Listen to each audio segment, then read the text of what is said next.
Hi guys, and welcome back to Phase 2 of elevatelegal. As you saw last episode, using memory techniques can be super effective. I must give a word of caution though.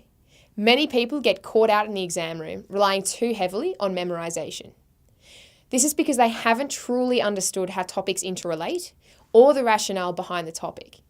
So I want to share 2 techniques I used to form a more robust understanding of the course, which incidentally help you memorize too.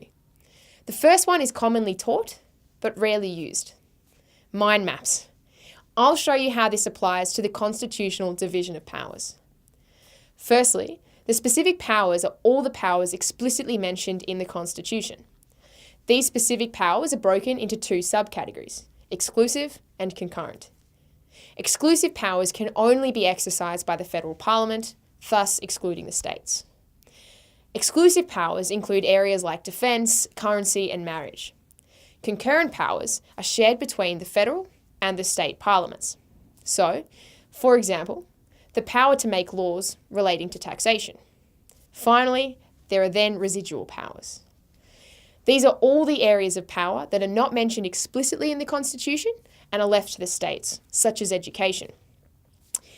We used a mind map to explain through this topic because they help you visualise each area separately, as well as how they interrelate.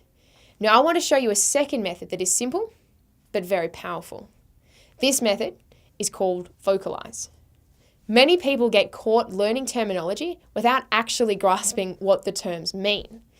The best way to test if you actually understand it is to explain it to someone who knows absolutely nothing about it. I'll now do this process for the info I explained through the mind map. The Constitution is a document that tells parliaments, the lawmakers, what areas they're allowed to make laws on. If you live in Western Australia, you're governed by the laws of WA and by the laws of Australia. It's set up this way so that each state parliament can make laws about their own people. Australia is a really big place. The challenge lies in making sure that state parliaments and federal parliaments don't overlap and start fighting about who can make laws about what. The Constitution attempts to solve this by stating specifically what the feds can make laws on and leaves the rest to the states. There have been many instances where there is a fight over the areas, and the courts have had to step in to interpret the Constitution and decide who wins. The Constitution gave powers to the federal parliament at the exclusion of the states. They are called exclusive powers. They sometimes allow room for collaboration. These are the concurrent powers.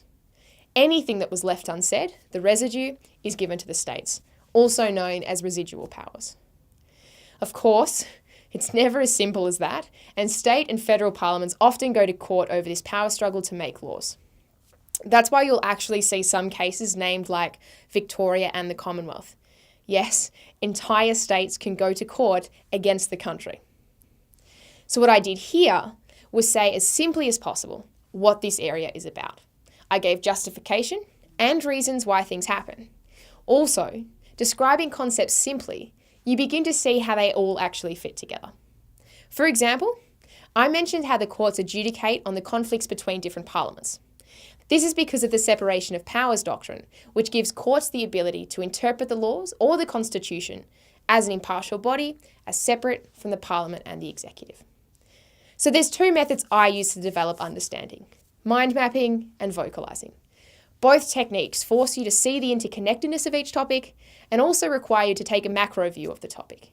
For the end of this episode, your main action points are to use the above methods for at least 3 topics that you find difficult. To assist you, we've covered off some of the harder topics in the expansion videos, so now is the time to check those out before you head on to Phase 3. Remember, this week is all about consolidation. Go through the exam planner and make sure you have adequate techniques to memorise the heavier parts of the course. Also, use the techniques taught in this episode to make sure you grasp everything properly.